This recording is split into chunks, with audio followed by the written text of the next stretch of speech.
Good morning, 8th class. So let's start our today's maths class. So today we will discuss about exercise 12.2, in which first of all there are three formulas. First one is number of diagonal. If you have asked about find out the number of diagonals in a polygon.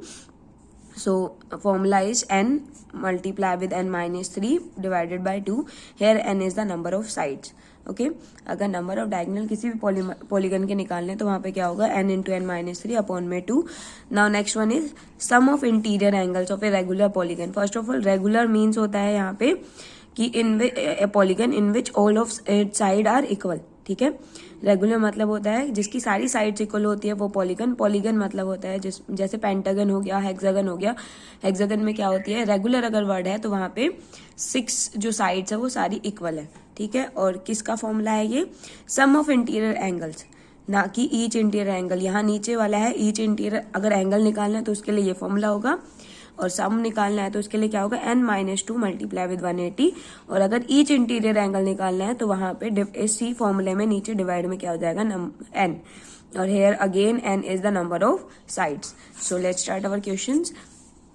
Now first one is find the number of diagonals for polygon with sides. यहाँ पे number of diagonals निकालने और हमें n given है, तो formula क्या था, n into n minus 3 upon 2. So number of diagonal हो जाएंगे यहाँ पे, फॉर्मूला है यहाँ पे n into n minus 3 upon 2. Here n is 8 multiply with 8 minus 3 upon में 2. 2 1 जा 2, 2 4 जा 8, 4 मल्टीप्लाई विद 8 माइनस 3 इज 5. सो कितना आ गया, 20. मतलब नंबर ऑफ डायगोनल्स होंगे, अगर 8 साइड का पॉलीगन है तो उसमें 20 डायगोनल्स होंगे. सेम ऐसे यहाँ पे क्या हो जाएगा, 30 इंटू 30 माइनस 3 डिवाइडेड बाय 2. ठीक है, तो ये हो जाएगा 30 मल्टीप्लाई विद 27 एंड अपॉन में 2. 2 से 30 कैंसिल आउट, 15 एंड 15 को 27 से करेंगे, 15 7 जा 105 10, 15 2 जा 30 और 30 और प्लस 10 इज 40. सो इतने डायगोनल्स हो जाएंगे अगर 30 साइड का कोई पॉलीगन है तो. ठीक है, now next question is find the sum of interior angle. यहाँ पे सम गिवन है इंटीरियर एंगल्स का of regular polygon with side 16. तो फॉर्मूला था यहाँ पे n माइनस 2 मल्टीप्लाई विद 180, और हेयर n इज 16.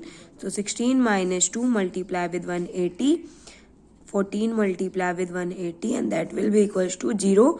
14 8 जा is 112, 11, 14 1 ja 14, 14 and 11 is 25. So these are the sum of interior angles of a polygon with side 16. ठीक है, same like इसमें क्या हो जाएगा, 28 माइनस 2 मल्टीप्लाई विद 180. तो यहाँ से हो जाएगा 26 मल्टीप्लाई विद 180. 26 को मल्टीप्लाई करना है 180 से, तो यहाँ पे हो जाएगा 26 मल्टीप्लाई विद 18, 8 6 जा 18, सॉरी 48, 8 2 जा 16 plus 4 is 20, 6 2 8 6 4. So 4 6 8 0 number of, यहाँ आ जाएगा sum of interior angles of regular polygon with side 28. ठीक है, now next one is find each interior angle. So here we have sum of interior angles and here we have each interior angle. और each interior angle के लिए क्या था, n minus 2 multiply with 180 same as above, but here is divided by n. So यहाँ पे क्या हो जाएगा, n minus 2 multiply with 180 and upon में n. So यहाँ n है 12 minus 2 multiply with 180 and divided by again 12 because n is 12. सो 12 हो जाएगा 10 मल्टीप्लाई विद 180 एंड अपॉन में 12. 2 से कैंसिल आउट कर दो, 2 6 जा एंड 2 90, कंप्लीटली 6 से डिवाइड हो जाएगा, 6 1 जा 6 5 जा 30. तो कितना आ गया यहाँ से, 150 आंसर आ गया इसका. ईच इंटीरियर एंगल कितना होगा, अगर पॉलीगन है 12 साइड का तो वहां पे हर एक एंगल कितना होगा, 150 का. ठीक है, नेक्स्ट में है 24. तो यहाँ हो जाएगा 24 minus 2 multiply with 180 and divided by 24. 3 से कैंसिल आउट कर लेते हैं, 3 8 जा 3 6 जा, 8 से कैंसिल आउट नहीं होगा तो 2 4 जा 230 एंड 2 2 जा and 2 15.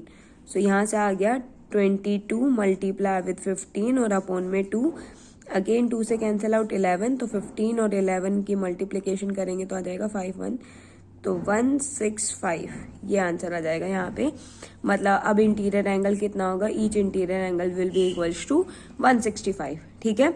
So in today's class we discuss about to find the number of diagonals, so formula is n into n minus 3 upon 2 and then sum of interior angles, अगर sum पूछा है तो n minus 2 multiply with 180, और अगर each interior angle पूछा तो इसी formula में नीचे क्या हो जाएगा, नंबर ऑफ साइड से और डिवाइड कर देंगे। और इन केस अगर एक्सटीरियर एंगल पूछा है तो उसके लिए फॉर्मूला होता है 360 डिग्री और अपॉन में n, जितने भी नंबर ऑफ साइड्स गिवन है एक्सटीरियर के लिए होता है ये, ठीक है। तो एक्सटीरियर क्या हो जाएगा 360, फॉर एग्जाम्पल अगर 360 और साइड गिवन है 8, तो यहाँ पे क्या हो जाएगा 8 से डिवाइड कर देंगे सिंपली, ठीक है। और your exam syllabus chapters are 3rd 9th 11th 12th 14th 15 16 and 17 and 18, these are your exam syllabus। 17 और 18 चैप्टर्स भी इंक्लूडेड है उसमें। So that is all for today, thank you, have a nice day. Students, this is for class 8. Students, as you all know, in previous video we start with the topic notice. Now we will continue with the topic and I will give you the 2 questions for your homework. You have to write it down the notice. Okay students, now let's start with the topic. Students, I am writing the questions and solutions also. So you are writing the question like you are Sunidhi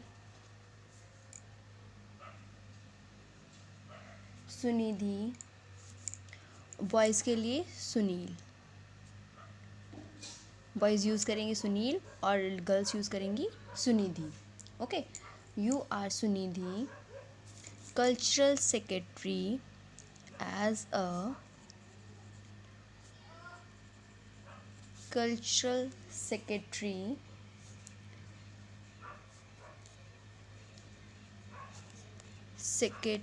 of your school, of your Dayanand school,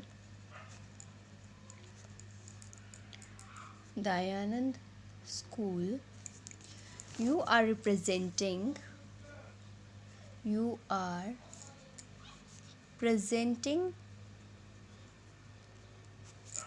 the popular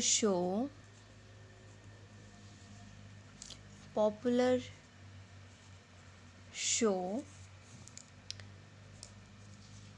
any show, you can write it down.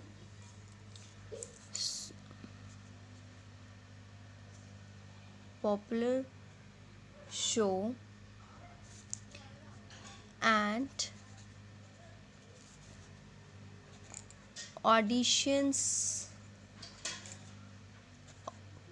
auditions are started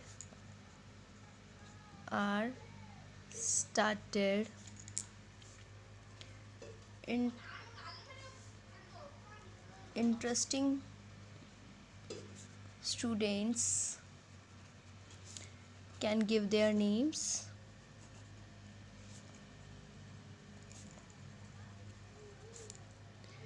Write a notice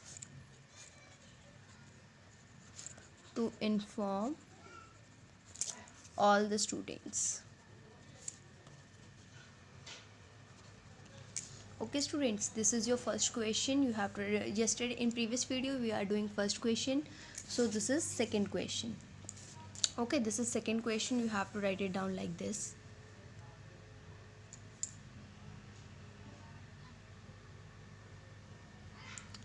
Okay, and now solution is you have to write it down in capital letters notice, then Dayanand school, then you have to write it down the date on the left side, heading in capital letters, auditions for radio show.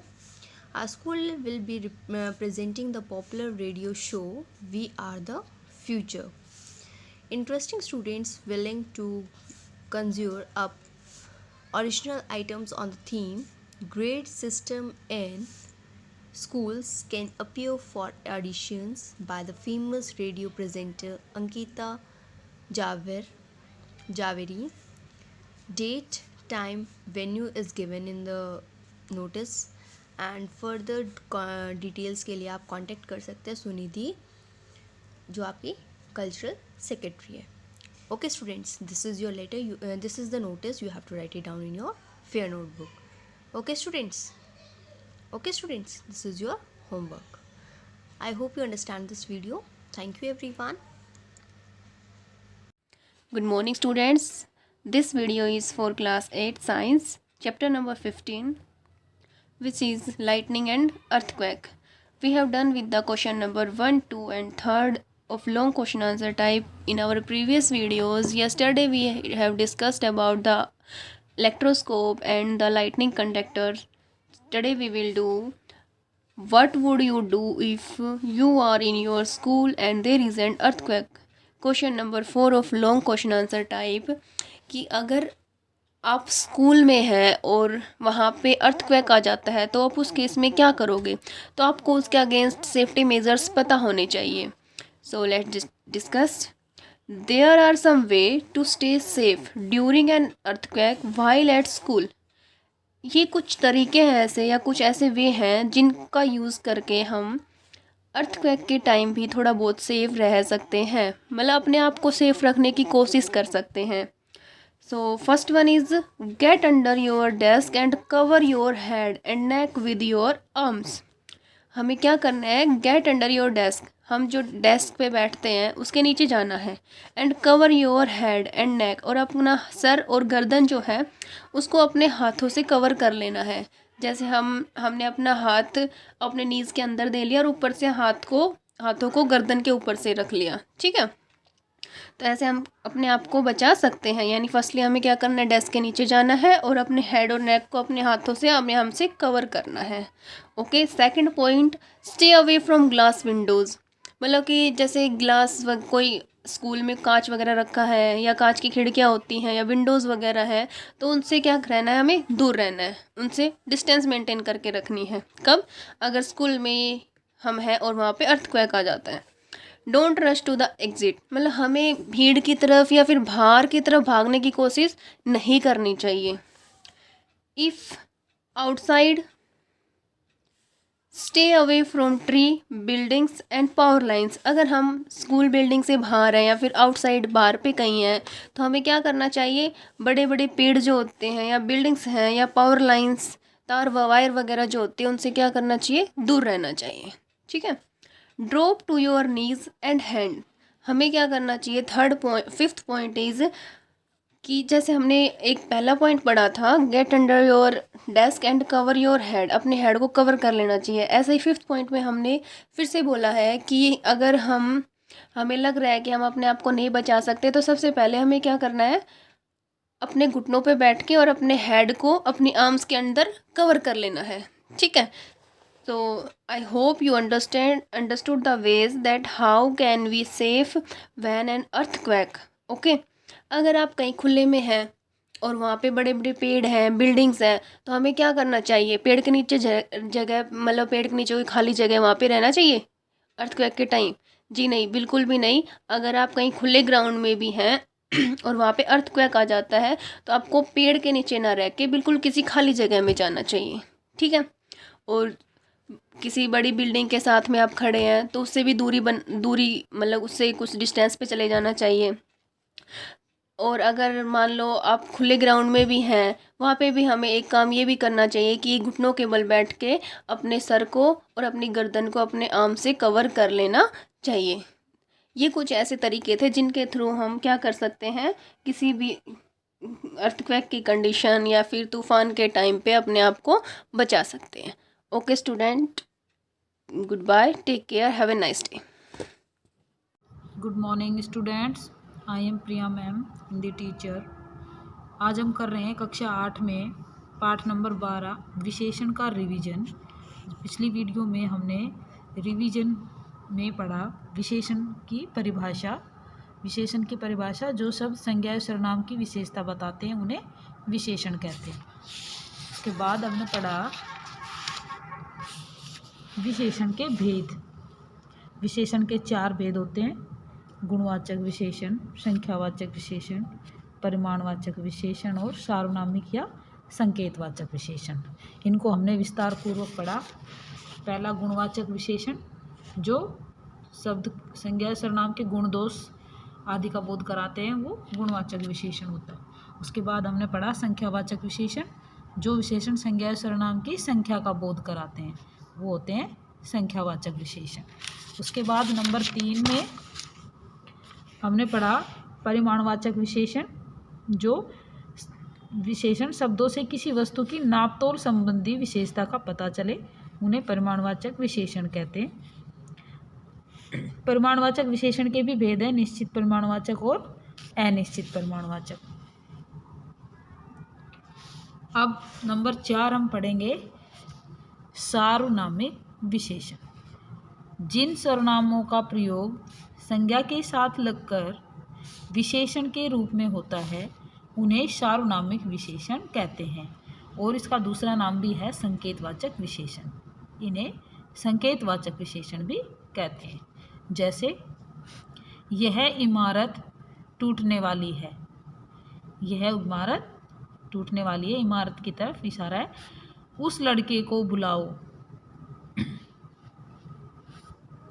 वह पुस्तक मेरी है।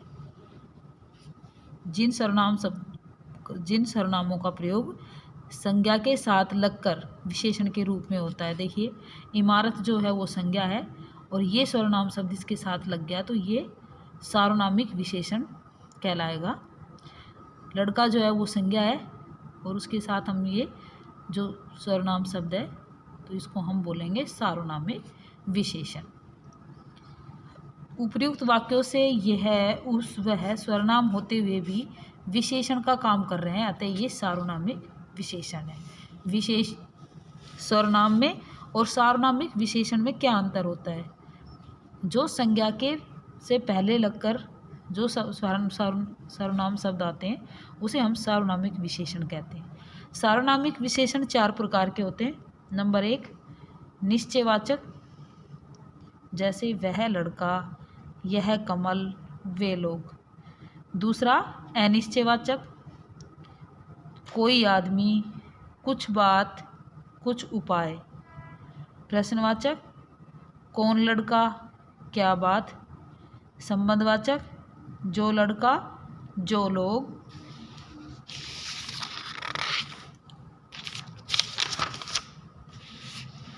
स्वरनाम और सार्वनामिक विशेषण में अंतर। जो स्वरनाम शब्द अकेले आते हैं तब वे स्वरनाम ही होते हैं, पर जब वे स्वरनाम या जब वे संज्ञा के साथ आते हैं तब वे सार्वनामिक विशेषण के रूप में होते हैं। जैसे, मुझे खाने को कुछ दो। तो यहाँ पर ये क्या शब्द शो कर रहा है? स्वरनाम। मुझे खाने को कुछ लड्डू दो। यहाँ जो है कुछ के साथ संज्ञा शब्द आ गया तो इसको हम क्या बोलेंगे? सार्वनामिक विशेषण। स्वरनाम शब्द में और सार्वनामिक विशेषण में क्या अंतर है वो चीज़ बताई गई है। जैसे, कोई रो रहा है, यहाँ संज्ञा के साथ नहीं है ये, तो इसलिए हम इसको स्वरनाम शब्द बोलेंगे। और कोई बालक रो रहा है तो ये क्या बन गया? बालक जो है वो संज्ञा है, संज्ञा के साथ आया है तो इसलिए हम ये क्या बन गया? सार्वनामिक विशेषण। स्वरनाम और सार्वनामिक विशेषण में क्या अंतर होता है ये इसमें बताया गया है। एक और उदाहरण देखिए, यह किसका घर है। यह जो है ये स्वरनाम शब्द है और ये संज्ञा के साथ नहीं आया इसलिए हम इसको स्वरनाम बोलेंगे। यह घर शीला का है। शीला यानी संज्ञा, तो ये अब सार्वनामिक विशेषण शब्द बन गया। उसके बाद है प्रविशेषण। जो विशेषण संज्ञा की बजाय विशेषण की विशेषता बताते हैं उन्हें प्रविशेषण कहते हैं। मतलब जो विशेषण की भी विशेषता बताए वो प्रविशेषण होता है। प्रविशेषण सामान्यतः विशेषण के गुणों की वृद्धि करते हैं। प्रमुख प्रविशेषण है बहुत, अत्यंत, अति, बड़ा, घोर, महा आदि। जैसे गीता बहुत चतुर लड़की है, इसमें लड़की की जो विशेषता है वो है चतुर। इस विशेषता की भी विशेषता क्या है? बहुत। तो जो बहुत शब्द है उसको हम क्या बोलेंगे? प्रविशेषण, क्योंकि ये विशेषता की भी विशेषता बता रहा है। इसमें विशेषण चतुर है और प्रविशेषण शब्द है बहुत। बहुत छोटा मकान नहीं चाहिए। मकान की जो विशेषता है वो क्या है कि वो छोटा है, और छोटा भी कितना है? बहुत। विशेषण छोटा और विशेषण की भी विशेषता हो गई बहुत। तो यहाँ पे भी बहुत जो है वो प्रविशेषण का काम कर रहा है। अब आपको पता चल गया होगा विशेषण और प्रविशेषण। गहरी नीली साड़ी पहनो, यानी कि साड़ी की जो विशेषता है वो है नीली, और वो नीली भी कितनी है? गहरी। तो विशेषण की भी विशेषता, इसमें गहरी जो है वो प्रविशेषण का काम कर रहा है। अब है विशेषणों की तुलनावस्था। कभी कभी दो या दो से अधिक व्यक्तियों का वस्तुओं की विशेषता की तुलना की जाती है। व्यक्ति, वस्तु एवं स्थिति की तुलनात्मक अवस्था को ही विशेषण की तुलनात्मक व्यवस्था कहते हैं। जैसे गीता अच्छा लिखती है, गीता नीता से अधिक अच्छा लिखती है, और गीता सबसे अच्छा लिखती है। अच्छा, अधिक अच्छा और सबसे अच्छा, यानी कि तुलना की दृष्टि से विशेषण की 3 अवस्थाएं मानी जाती है: मूलावस्था, उत्तरावस्था और उत्तमावस्था। अच्छा, अधिक अच्छा और सबसे अच्छा, ये 3 अवस्था तुलना की दृष्टि से विशेषण की 3 अवस्थाएं मानी गई है। Good morning students, welcome to our online classes. This is for class 8th. In previous class we have revised our exercise of chapter number 19, and in today's class we do the short and long question answer of this chapter. So let we continue our today's class with the short question answer. The name of our chapter is Major Crops and Case Studies. Our first question is, give the condition necessary for the growth of cotton. कि cotton को उगाने के लिए कौन कौन सी conditions necessary हैं।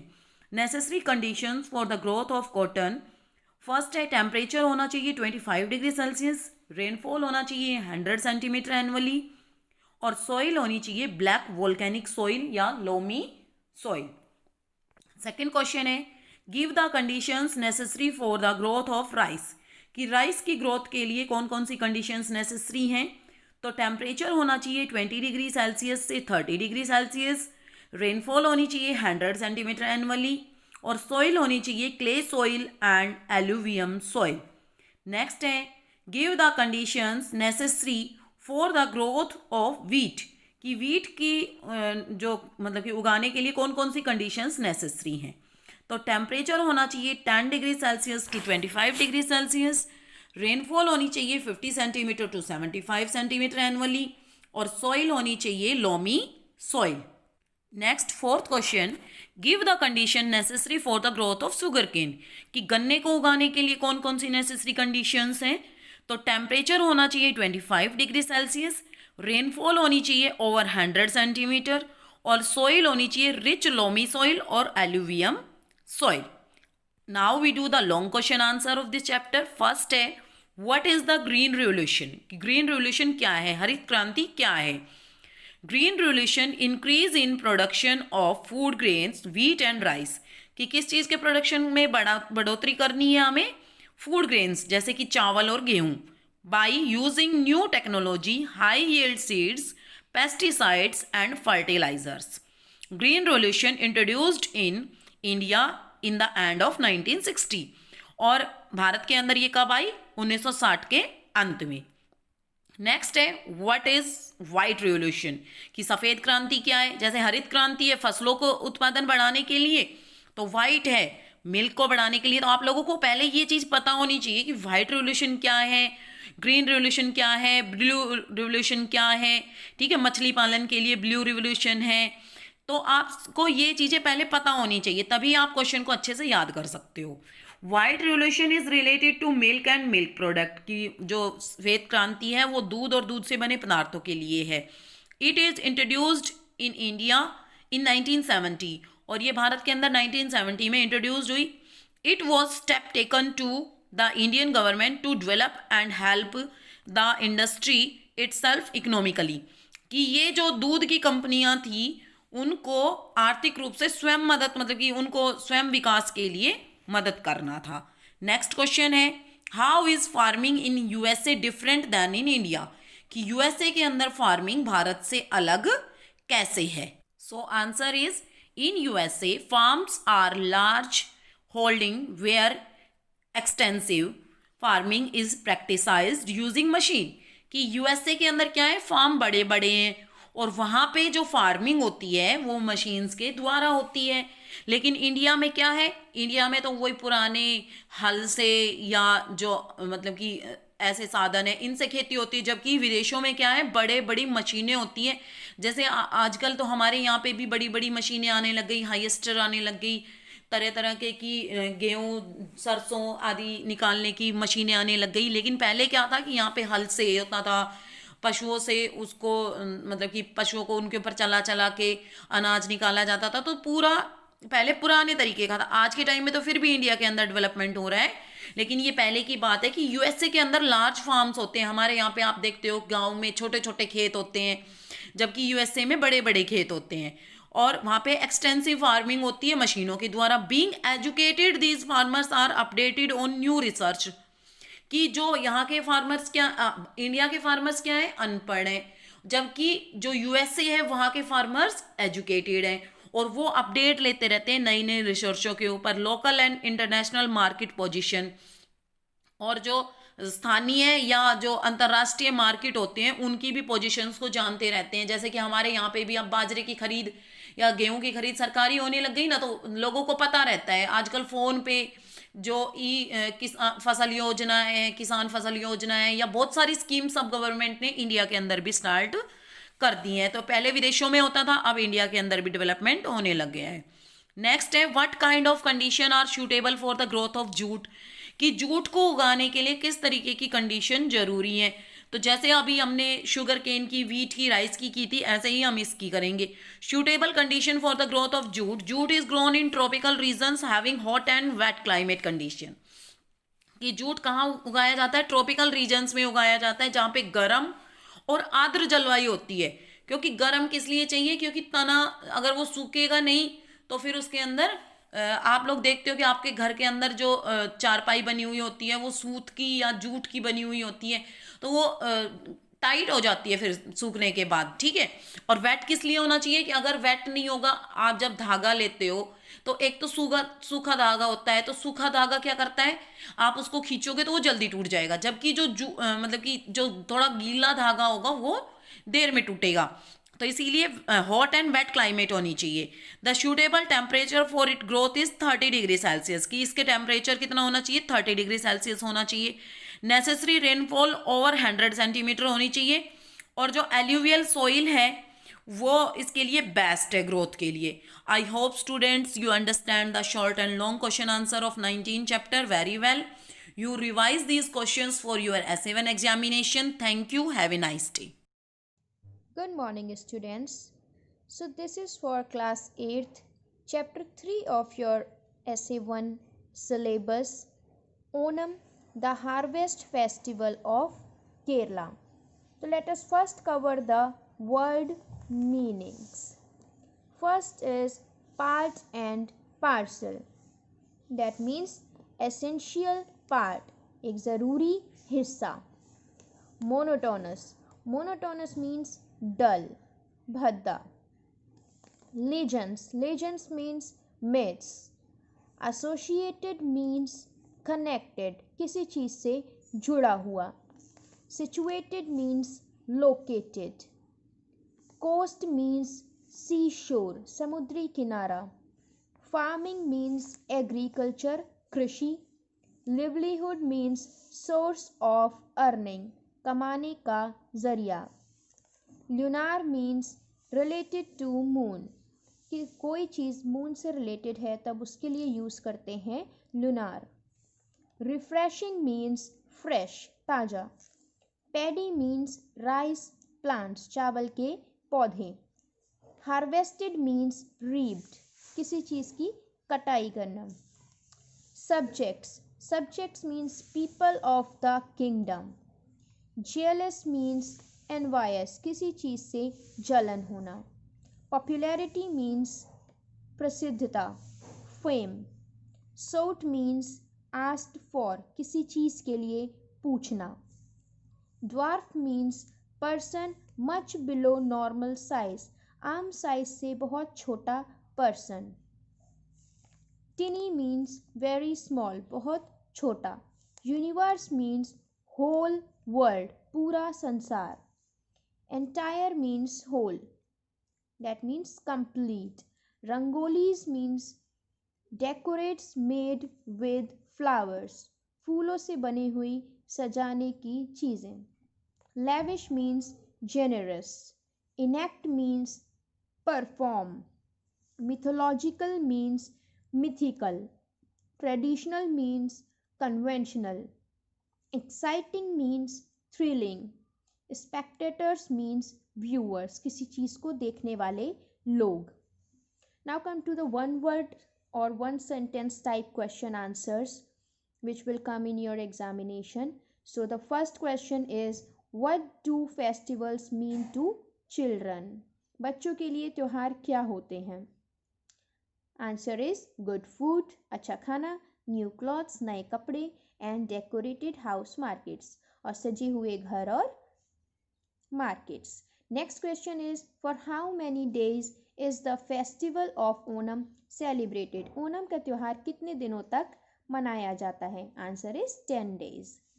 Last question is, who do the two little well decorated mounds represent? तो वो two little mounds क्या represent करते हैं? महाबली and Lord Vishnu. Now come to true false portion of your syllabus. Your first question is, our country is famous as the land of festivals, which is right. So answer is true. Next question is, the people of Kerala depend mostly on farming and fishing for their livelihood, which is also correct. Answer is true.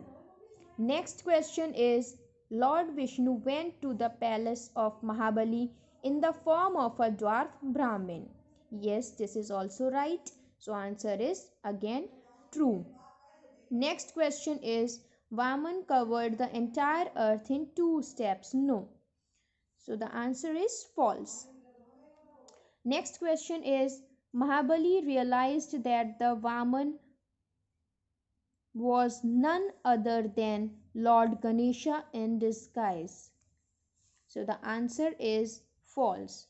So here this is not is disguised, this is in disguised. So the answer is false.